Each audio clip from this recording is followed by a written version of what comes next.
कैसे हैं आप सभी? Good morning to all of you. Now in this video lecture हम लोग दो टॉपिक को कवर करेंगे। मुझे उम्मीद है कि ये जो हमारी पूरी इंडियन पॉलिटी के जो लेक्चर है वो अमूमन 20 लेक्चर के आसपास, 20 से ज़्यादा नहीं होंगे, कम ही में हो जाएंगे, ठीक है। और मुझे ऐसा लग रहा था कि मैंने टारगेट किया था हम सभी ने कि 30 लेक्चर रखा जाए। मुझे ऐसा लगता है कि हम लोगों ने काफ़ी डिटेल के साथ इसको कंप्लीट किया। फिर भी ये 20 लेक्चर में कंप्लीट हो गए क्योंकि ये CAPF के लिए स्पेशली था। अगर हम लोग इसको काफ़ी डिटेल में भी कवर करेंगे तो मुझे लगता है 35 से 40 तो बहुत हो गया, 40 तक हो जाएगा जो अगले सेशन में हम लोग शुरू करेंगे। Now let's start. ये हमारा लेक्चर नंबर 10 है और मैं आपको बता दूं कि 2018 जो साल था हमारे लिए बहुत अच्छा साल था, गोल्डन ईयर था। 120 सिलेक्शंस हुए थे हमारे यहाँ से। और he is our mentor, ex assistant commandant doctor Prashant Jagtap. Now some fact about him. So, he is a passionate teacher, professional soldier, and qualified doctor and psychologist. He is an MBBS MA Psychology by qualification and pursuing MA Security and Defense Law from Nalsar University of Law. And author of 3 best-selling books for CAPFSC preparation for MC Grahil publication. He joined CISF in 2014 after cracking UPSC CAPFSC 2012 with All India rank 80. He has served in CISF for 5 years as assistant commandant. He has previously worked as medical officer, class 1 with the government of Maharashtra, and as assistant lecturer in forensic medicine in RCSM Government Medical College, Kolhapur, Maharashtra. Now, I have a 5 year of teaching experience both online and offline institution. I pursued MBA from FMS DU, preparing UPSC CSA, and last year appeared in the UPSC CSA interview. Now, let's start. So under article 1 हम लोग जो है यहाँ पे union territory को लेकर चलेंगे। देखिए, संविधान के अनुच्छेद 1 में भारत का राज्य जो है क्षेत्र 3 श्रेणियों में बांटा गया है। राज्य क्षेत्र, केंद्र शासित प्रदेश और ऐसे अन्य राज्य क्षेत्र जो भारत सरकार द्वारा किसी भी समय अर्जित किए जाएं।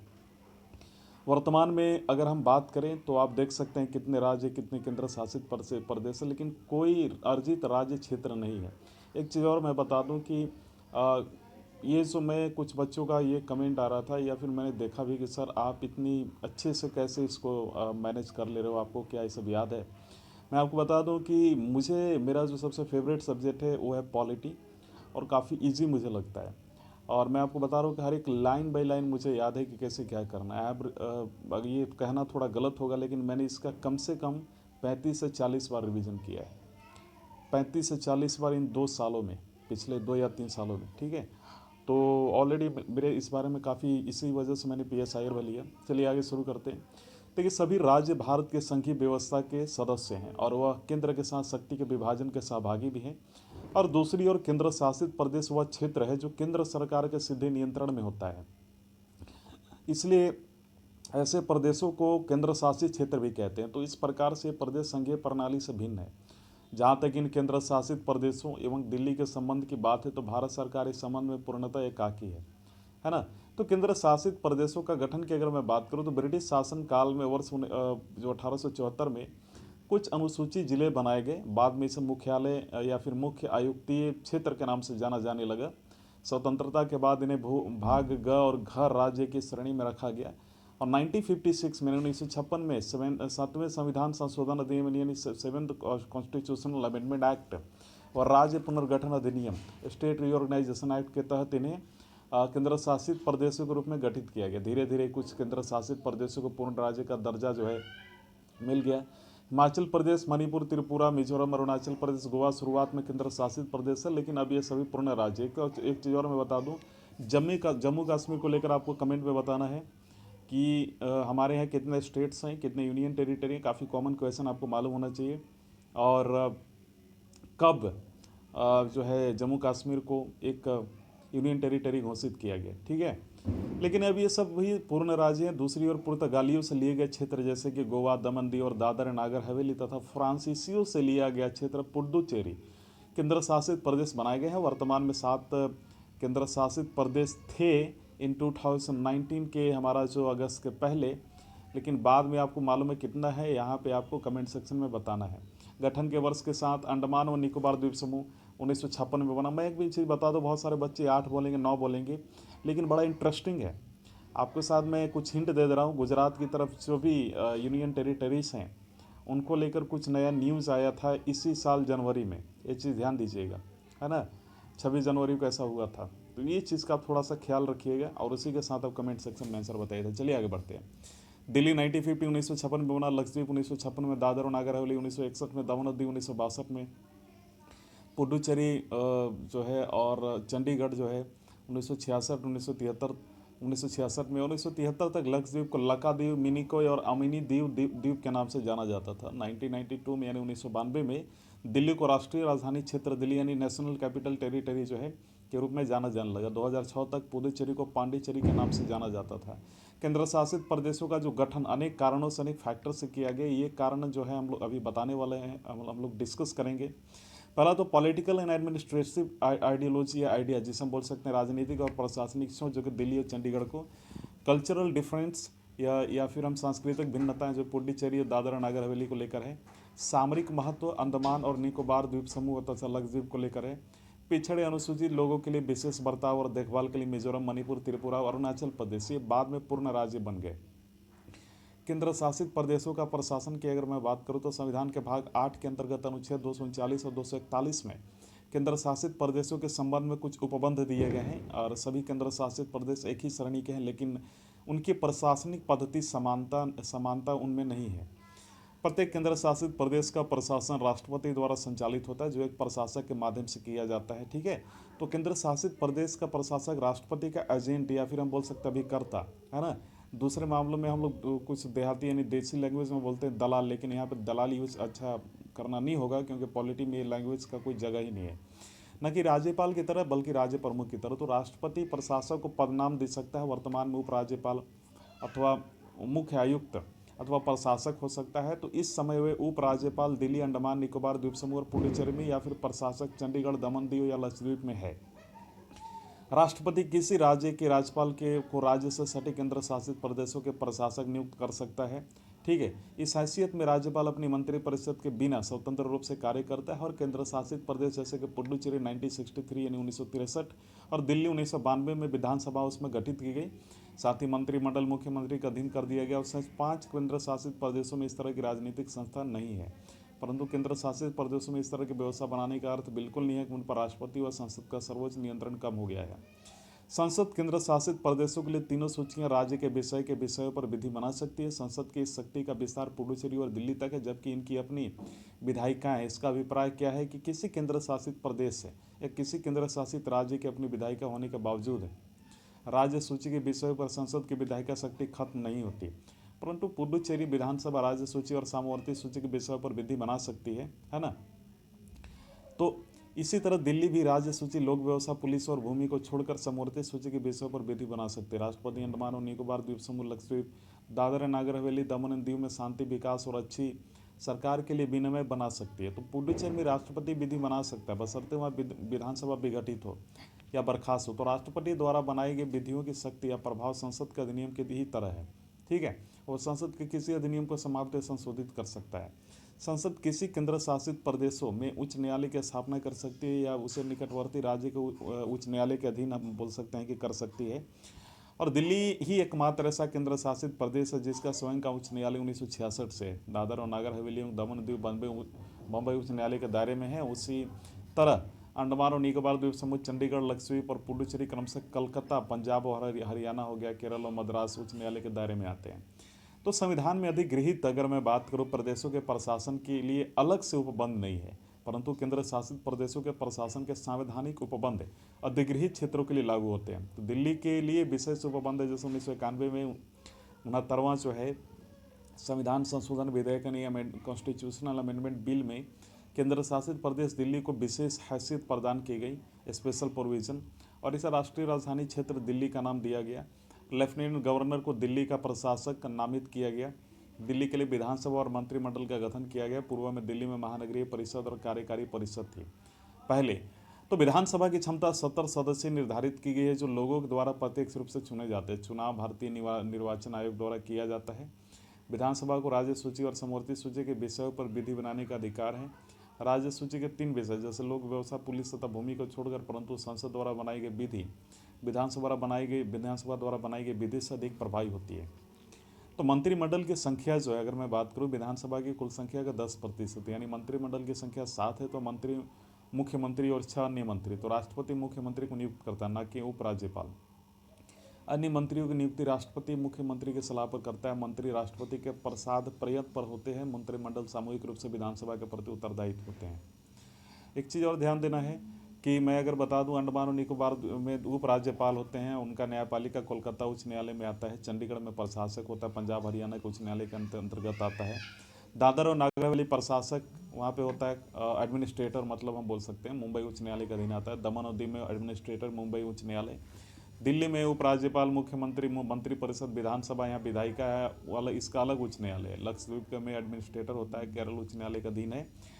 और पुडुचेरी जो कि जहाँ पे उपराज्यपाल, मुख्यमंत्री, मंत्री परिषद जो विधानसभा का अधीन आता है, विधानसभा वहाँ पे है। और मद्रास उच्च न्यायालय यानी चेन्नई हाई कोर्ट हम जिसे बोल सकते हैं वहाँ पे। तो पंजाब का राज्यपाल चंडीगढ़ का भी एडमिनिस्ट्रेटर होता है, ध्यान देना। और दादरा नगर हवेली का एडमिनिस्ट्रेटर, दमन और दीव का भी एडमिनिस्ट्रेटर होता है। तो लक्षद्वीप का अलग से अलग एडमिनिस्ट्रेटर होता है। मंत्रिमंडल मुख्यमंत्री की अध्यक्षता में उपराज्यपाल द्वारा विवेक से लिए गए निर्णय को छोड़कर बाकी सभी कार्यों में सहयोग और सहायता करती है। लेकिन उपराज्यपाल व मंत्रिमंडल में किसी मुद्दे पर टकराव होने पर उपराज्यपाल उसे राष्ट्रपति के पास भेज सकता है। ऐसी स्थिति में जब क्षेत्र का प्रशासन उपरोक्त उपबंधों के अनुसार नहीं हो पा रहा हो, तो राष्ट्रपति उपरोक्त उपबंधों को खारिज कर सकता है और क्षेत्र के प्रशासन के लिए आवश्यक उपबंध बना सकता है। दूसरे शब्दों में, संवैधानिक विफलता की स्थिति में राष्ट्रपति उस क्षेत्र में अपना शासन लागू कर सकता है। ऐसा उपराज्यपाल द्वारा भेजी गई रिपोर्ट के आधार पर होता है। यह उपबंध अनुच्छेद 356 के समान है, जिसके तहत राज्यों में राष्ट्रपति शासन लगाया जाता है और उपराज्यपाल की सभा के सत्र में नहीं होने के दौरान अध्यादेश को प्रख्यापित करने का अधिकार होता है। किसी अध्यादेश का प्रभाव उतना ही होता है जितना प्रभाव सभा द्वारा पारित किसी अधिनियम का होता है। ऐसे प्रत्येक अध्यादेश को सभा के पुनः समूहित होने के 6 सप्ताह के भीतर अवश्य अनुमोदित किया जाना होता है। वे किसी भी समय उस अध्यादेश को वापस भी ले सकते हैं, किंतु वे सभा भंग होने या स्थगित पर किसी अध्यादेश का प्रख्यापित नहीं कर सकते। इसके अतिरिक्त राष्ट्रपति और के पूर्वानुमति के बिना किसी ऐसे अध्यादेश को प्रख्यापित नहीं किया जा सकता है। तो संघीय क्षेत्रों, संघ शासित प्रदेशों के लिए सलाहकार समितियों की अगर मैं बात करूं, तो भारत सरकार कार्यवाही आवंटन नियमावली 1961 के अंतर्गत गृह मंत्रालय संघीय क्षेत्र के विधायन या फिर विधायन, वित्त एवं बजट सेवाएं तथा उपराज्यपाल एवं प्रशासकों की नियुक्ति से संबंधित सभी मामले के लिए नोडल एजेंसी है। सभी 5 संघीय क्षेत्र, अंडमान और निकोबार द्वीप समूह, चंडीगढ़, दमन और दीव, दादर नागर हवेली तथा लक्षद्वीप जहाँ विधायिका नहीं है, वहाँ गृह मंत्री सलाहकार समिति या प्रशासक सलाहकार समिति का फॉर्म है। और HMAC की बैठक अध्यक्षता केंद्रीय गृह मंत्री करते, जबकि AAC की बैठक अध्यक्षता उस क्षेत्र के प्रशासक करते हैं। तो सांसद तथा स्थानीय निकाय, जिला पंचायत तथा संबंध संघीय क्षेत्र के निगम परिषद के सदस्य, मैं बता दूं कि इन समितियों के सदस्य होते हैं, ठीक है। तो समिति संघीय क्षेत्रों के सामाजिक आर्थिक विकास से जुड़े सामान्य मुद्दों पर विचार करती है। तो ये तो हम लोगों ने देखा, लेकिन मैं आपको बता दूं कि केंद्र, राज्य और केंद्र शासित प्रदेशों में अगर तुलना आप करें तो राज्य में केंद्र संघीय संबंध होता है, केंद्र के साथ शक्ति का बंटवारा होता है, इन्हें इंडिपेंडेंस होता है, प्रशासनिक व्यवस्था में समरूपता होता है, राज्य कार्यपालिका के प्रमुख होता है और राज्यपाल राज्य का संवैधानिक प्रमुख होता है। राज्यों के मामले में संसद को राज्य सूची के विषयों पर कुछ असामान्य परिस्थितियों को छोड़कर विधि बनाने का अधिकार नहीं। वहीं केंद्र शासित प्रदेश की अगर आप बात करें तो केंद्र से एकात्मक यानी संबंध होता है, यानी यूनिटरी होती है वहाँ से। ये सीधे तौर पे केंद्र के प्रशासन और नियंत्रण में होते हैं, इन्हें कोई इंडिपेंडेंस नहीं है, प्रशासनिक व्यवस्था में समरूपता नहीं होती। कार्यपालिका प्रमुख अलग अलग नाम से जाने जाते हैं, जहाँ कहीं एडमिनिस्ट्रेटर उपराज्यपाल या कहीं पे चीफ कमीशन है ना, इस तरीके से कहीं पे प्रशासक राष्ट्रपति के अभिकर्ता की तरह है। संसद को केंद्र शासित प्रदेशों में तीनों सूची के विषयों पर विधि बनाने का अधिकार है। तो इस प्रकार से हमारा ये टॉपिक कंप्लीट हुआ है पूरा। अब हम लोग इस पे आएंगे, ठीक है। तो हमारी जो अगली टॉपिक है वो अनुसूचित जाति एवं जनजातीय क्षेत्र को लेकर, यानी शेड्यूल एंड ट्राइबल एरियाज को लेकर। देखिए, संविधान के भाग 10 में अनुच्छेद 244 में कुछ ऐसे क्षेत्रों में, यानी आर्टिकल 244 में कुछ ऐसे क्षेत्रों में जिन्हें अनुसूचित क्षेत्र और जनजातीय क्षेत्र नामित किया गया है, प्रशासन की विशेष व्यवस्था की परिकल्पना की गई है। संविधान की 5वीं अनुसूची में राज्यों के अनुसूचित क्षेत्र और अनुसूचित जनजातियों के प्रशासन व नियंत्रण के बारे में चर्चा की गई है। इसमें असम हो गया, मेघालय हो गया, त्रिपुरा हो गया, मिजोरम, इन राज्यों को छोड़कर दूसरी ओर संविधान की छठी अनुसूची में 4 उत्तर पूर्वी राज्यों असम, मेघालय, त्रिपुरा और मिजोरम के प्रशासन के संबंध में उपबंध है। अनुसूचित क्षेत्रों का प्रशासन की अगर बात की जाए तो दूसरे राज्यों की तुलना में, है ना, अनुसूचित क्षेत्रों के साथ भिन्न रूप से व्यवहार किया जाता है, क्योंकि वहाँ वे आदिम निवासी रहते हैं, वे सामाजिक और आर्थिक रूप से पिछड़े होते हैं, उनके उत्थान के लिए विशेष प्रयास की आवश्यकता होती है। अतः राज्यों में चलने वाली सामान्य प्रशासनिक व्यवस्था अनुसूचित क्षेत्रों में लागू नहीं होते हैं और केंद्र सरकार के इन क्षेत्रों के प्रति अधिक जिम्मेदारी होती है। तो 5वीं अनुसूची के में वर्णित जो है बोल सकते हैं प्रशासन के कुछ विशेषताएं इस प्रकार है। पहला, अनुसूचित क्षेत्र की घोषणा। राष्ट्रपति को किसी भी क्षेत्र को अनुसूचित क्षेत्र घोषित करने का अधिकार है। राष्ट्रपति को संबंधित राज्य के राज्यपाल के साथ परामर्श कर किसी अनुसूचित क्षेत्र के क्षेत्रफल को बढ़ाने या घटाने, सीमाओं को बदलने और इस तरह के नामों को बदलने करने का अधिकार है। तो राष्ट्रपति संबंधित राज्य के राज्यपाल की सलाह पर ऐसे क्षेत्रों के नाम को रद्द करने के लिए नया आदेश दे सकता है। केंद्र व राज्य के कार्यकारी शक्तियाँ उनके राज्य के अंदर अनुसूचित क्षेत्रों में भी लागू होती है। तो ऐसे क्षेत्रों के लिए राज्यपाल पर विशेष जिम्मेदारी होती है। राज्यपाल ऐसे क्षेत्रों के प्रशासन के बारे में राष्ट्रपति को वार्षिक रिपोर्ट देता है, या जब राष्ट्रपति इन क्षेत्रों के बारे में जानना चाहे तो ऐसे क्षेत्रों के प्रशासन के बारे में राज्यों को निर्देश देना केंद्र की कार्यकारी शक्ति के अंतर्गत आता है। ये ध्यान देना है, ठीक है। अगला है जनजातीय सलाहकार परिषद। देखिए, ऐसे राज्य जिनके अंतर्गत अनुसूचित क्षेत्र हैं वहाँ जनजातीय सलाहकार परिषद का गठन किया जाता है, जो अनुसूचित जनजातियों के कल्याण व उत्थान के लिए सलाह देती है। इसमें कुल 20 सदस्य होते हैं, जिनमें 3/4 सदस्य राज्य विधानसभा में अनुसूचित जनजातियों के प्रतिनिधि होने चाहिए। तो इसी तरह इस तरह की परिषद वैसे राज्यों में भी गठित की जा सकती है जहाँ अनुसूचित जनजातियाँ तो हैं लेकिन अनुसूचित क्षेत्र नहीं है। ऐसे राष्ट्रपति के निर्देश पर ऐसा किया जाता है। वही अनुसूचित क्षेत्रों में अगर लागू की विधि की मैं बात करूं तो राज्यपाल को यह अधिकार है कि वह संसद या राज्य विधानमंडल के किसी विशेष एक्ट को अनुसूचित क्षेत्रों में लागू न करे, कुछ चेंजेस कर उसे लागू करे। तो राज्यपाल अनुसूचित क्षेत्रों में शांति या फिर अच्छी सरकार के लिए जनजातीय सलाहकार परिषद से विचार विमर्श कर नियमन बना सकता है। ऐसे नियमन के अंतर्गत अनुसूचित जनजातियों के सदस्य के बीच भूमि के हस्तांतरण के को निषेध या सीमित किया जाता है, यानी लिमिटेड किया जाता है। अनुसूचित जनजातियों के सदस्यों द्वारा उनके बीच भूमि आवंटन, लैंड डिस्ट्रीब्यूशन को नियंत्रित किया जा सकता है और अनुसूचित जनजातियों को इस संदर्भ में साहूकारों और व्यवसाय को भी नियंत्रित किया जा सकता है। इसके अलावा इस नियमन से संसद या राज्य विधानमंडल का अधिनियम जो अनुसूचित क्षेत्रों में लागू है उसको समाप्त या संशोधित किया जा सकता है, समझे। परंतु इस तरह की कार्रवाई के लिए राष्ट्रपति की स्वीकृति आवश्यक है। संविधान अपेक्षा करता है कि राष्ट्रपति राज्य में अनुसूचित जनजातियों के कल्याण हेतु, अनुसूचित क्षेत्रों के प्रबंधन हेतु एक आयोग गठित करे। वह इस तरह के आयोग को गठन कभी भी कर सकता है, लेकिन ध्यान रखना है कि संविधान की शुरुआत को कम से कम 10 वर्ष हो गए हैं। इस प्रकार आयोग का गठन 1960 में हुआ था और जिसकी अध्यक्षता यूएन घैबर ने की थी। 1961 में अपनी रिपोर्ट उन्होंने पेश भी की। करीब 4 दशक यानी 40 वर्षों बाद दूसरे आयोग का गठन 2002 में दिलीप सिंह भूरिया की अध्यक्षता में किया गया। इसने 2004 में अपनी रिपोर्ट प्रस्तुत की। तो ये आपने देखा, लेकिन ये ध्यान देना कि जनजातीय क्षेत्रों में प्रशासन की अगर मैं पर्सनली बात करूँ तो संविधान के 6ठी अनुसूची में 4 उत्तर पूर्वी राज्य असम, मेघालय, त्रिपुरा, मिजोरम के जनजातीय क्षेत्रों में विशेष प्रावधान का वर्णन किया है। इन 4 राज्यों में विशेष व्यवस्था के निम्नलिखित कारण हैं, जैसे असम, मेघालय, त्रिपुरा और मिजोरम की जनजातियां इन राज्यों के अन्य लोगों के जीवनचर्या में घुल मिल नहीं पाई हैं।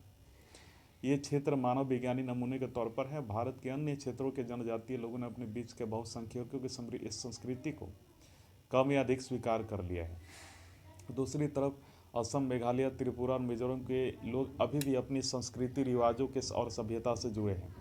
इसलिए इन क्षेत्रों को संविधान द्वारा अलग स्थान दिया गया है। स्वशासन के लिए इन लोगों को पर्याप्त स्वायत्तता दी गई है। संविधान की 6ठी अनुसूची के अंतर्गत प्रशासन के निम्नलिखित विशेषताएं, जैसे असम, मेघालय, त्रिपुरा, मिजोरम के जनजातीय क्षेत्रों में स्वशासित जिलों का गठन किया गया, लेकिन वे संबंधित राज्य के कार्यकारी प्राधिकार के बाहर नहीं हैं। राज्यपाल को स्वशासित जिलों को स्थापित या पुनर्स्थापित करने का अधिकार है। अतः राज्यपाल इनके क्षेत्रों को बढ़ा या घटा सकता है, तो नाम परिवर्तित कर सकते हैं या सीमाएं निर्धारित कर सकता है। तो अगर स्वशासित जिले में विभिन्न जनजातियां हैं तो राज्यपाल जिले को विभिन्न स्वशासित प्रदेशों में विभाजित कर सकते हैं। प्रत्येक स्वशासित जिले के लिए एक जिला परिषद होगी जो 30 सदस्यों से मिलकर बनेगी, जिनमें राज्यपाल द्वारा सदस्य नामित 4 किए जाएंगे और शेष सदस्य 26 सदस्य वैश्विक मताधिकार के आधार पर निर्वाचित किए जाएंगे। तो निर्वाचित सदस्यों का कार्यकाल 5 वर्ष का होता है, ध्यान देना है ना। तो बशर्ते परिषद को पहले विघटित न कर दिया जाए और मनोनीत सदस्य राज्यपाल के प्रसाद पर्यंत तक पद धारण करेगा। प्रत्येक स्वशासित क्षेत्रों में अलग प्रादेशिक परिषद भी होती है। जिला और प्रादेशिक परिषद को अपने अधीन क्षेत्रों के लिए विधि बनाने की आवश्यकता है सकती है। वह भूमि, वन, नहर या जल सरणी, परिवर्तित खेती, गांव प्रशासन, संपत्ति की विरासत, विवाह या विवाह विच्छेद, तलाक या सामाजिक रूढ़ियाँ आदि विषयों पर विधि बना सकते हैं। लेकिन सभी विधियों के लिए राज्यपाल की स्वीकृति की आवश्यकता है। जिला और प्रादेशिक परिषद अपने अधीन क्षेत्रों में जनजातीय के आपसी मामले के निपटारे के लिए ग्राम परिषद या न्यायालयों के गठन कर सकती है। वह अपील सुन सकती है। इन मामलों में उच्च न्यायालय के क्षेत्राधिकार का निर्धारण राज्यपाल द्वारा किया जाएगा। तो जिला परिषद अपने ज़िले में, अगर हम बोले कि प्राथमिक विद्यालयों या फिर हम बोल सकते हैं हॉस्पिटल्स या औषधालय, बाज़ारों या फेरी या फिर मत्स्य क्षेत्रों, है ना, सड़कों आदि को स्थापित कर सकती है, निर्माण कर सकती है। तो जिला परिषद साहूकार पर नियंत्रण और गैर जनजातीय समुदाय के व्यापार पर विनियमन बना सकती है, लेकिन ऐसे विनियमन के लिए राज्यपाल की स्वीकृति आवश्यक है। जिला और प्रादेशिक परिषद को भू राजस्व का आकलन व संग्रहण करने का अधिकार है। वो कुछ विनिर्दिष्ट भी लगा सकता है। संसद या राज्य विधानमंडल का अधिनियम स्वशासित जिले या स्वशासित प्रदेश में लागू नहीं होता। अगर लागू होता भी है तो अपवादों या कुछ फेरबदल के साथ लागू होता है। तो राज्यपाल स्वशासित जिलों या परिषदों के प्रशासन की जांच और रिपोर्ट देने के लिए आयोग गठित कर सकता है। राज्यपाल आयोग की सिफारिश पर जिला या प्रादेशिक परिषद को विघटित भी कर सकता है। तो ये ध्यान देना। लेकिन मैं आपको बताता हूँ कि देखिए, जनजातीय क्षेत्रों की अगर मैं बात करूँ 2016 के अनुसार, तो असम में उत्तरी कछार पहाड़ी जिला, कार्बी आंगलंग जिला, बोडोलैंड प्रदेश क्षेत्र जिला हो गया। मेघालय में खासी पहाड़ी जिला, जयंतिया पहाड़ी जिला, गारो पहाड़ी जिला। त्रिपुरा में त्रिपुरा जनजातीय क्षेत्र जिला। मिजोरम में चकमा, मारा, लाई जिला हो गया। तो ये सारी चीज़ें हैं। और आप ये ध्यान दीजिएगा कि ये इससे ज़्यादा आपके एग्जाम में नहीं आएगा। लेकिन एक चीज़ ध्यान देंगे आप कि अनुसूचित क्षेत्र भाग ए राज्य जो है आदेश 1950 में, जिसमें आंध्र प्रदेश और तेलंगाना का नाम है, और अनुसूचित क्षेत्र भाग बी राज्य आदेश 1950 में आंध्र प्रदेश और तेलंगाना है। अनुसूचित क्षेत्र हिमालय प्रदेश आदेश 1975 हिमाचल प्रदेश है। अनुसूचित क्षेत्र बिहार, गुजरात, मध्य प्रदेश, असम, उड़ीसा 1977 का बात है, जिसमें गुजरात और उड़ीसा का नाम है। अनुसूचित क्षेत्र राजस्थान राज्य आदेश 1981 राजस्थान का नाम है। और अनुसूचित क्षेत्र महाराष्ट्र आदेश 1985 महाराष्ट्र का नाम है। अनुसूचित क्षेत्र छत्तीसगढ़, झारखंड और मध्य प्रदेश 2003 मध्य प्रदेश का नाम है। अनुसूचित क्षेत्र झारखंड और राज्य आदेश 2007 झारखंड का नाम है। देखिए, मध्य प्रदेश राज्य और बिहार को राज्य को क्रमशः मध्य प्रदेश पुनर्गठन अधिनियम 2000 और बिहार राज्य पुनर्गठन अधिनियम 2000 के तहत पुनर्गठित किया गया। इसके परिणाम स्वरूप मध्य प्रदेश राज्य के अनुसूचित क्षेत्रों का एक भाग हम बोल सकते हैं कि छत्तीसगढ़ नामक एक नवगठित राज्य को हस्तांतरित हो गया। ठीक है। तो बिहार का समग्र अनुसूचित क्षेत्र जो है झारखंड को हस्तांतरित हो गया। अतः यहाँ तक बिहार और मध्य प्रदेश के संश्लिष्ट राज्यों का संबंध है। तो अनुसूचित क्षेत्र बिहार, गुजरात, मध्य प्रदेश और उड़ीसा राज्य आदेश 1977 में संशोधन आवश्यक हो गया। राष्ट्रपति ने 2003 में छत्तीसगढ़, झारखंड और मध्य प्रदेश राज्यों के संबंध में अनुसूचित क्षेत्रों के विनिर्दिष्ट करते हुए एक नया संवैधानिक आदेश प्रख्यापित किया है। झारखंड राज्य के अनुसूचित क्षेत्रों को अनुसूचित क्षेत्र झारखंड राज्य आदेश 2007 के तहत झारखंड राज्य के भीतर अनुसूचित क्षेत्र के रूप में पुनः परिभाषित किया गया। तो ये सारी चीज़ें हैं और मुझे उम्मीद है कि आज का वीडियो लेक्चर आपको पसंद आया होगा। आज के वीडियो में इतना ही। कल हम लोग कॉन्स्टिट्यूशनल बॉडी के बारे में चर्चा करेंगे। उसके 2 लेक्चर्स कोशिश करूँगा कि ले लूँ उसको। चलिए, धन्यवाद।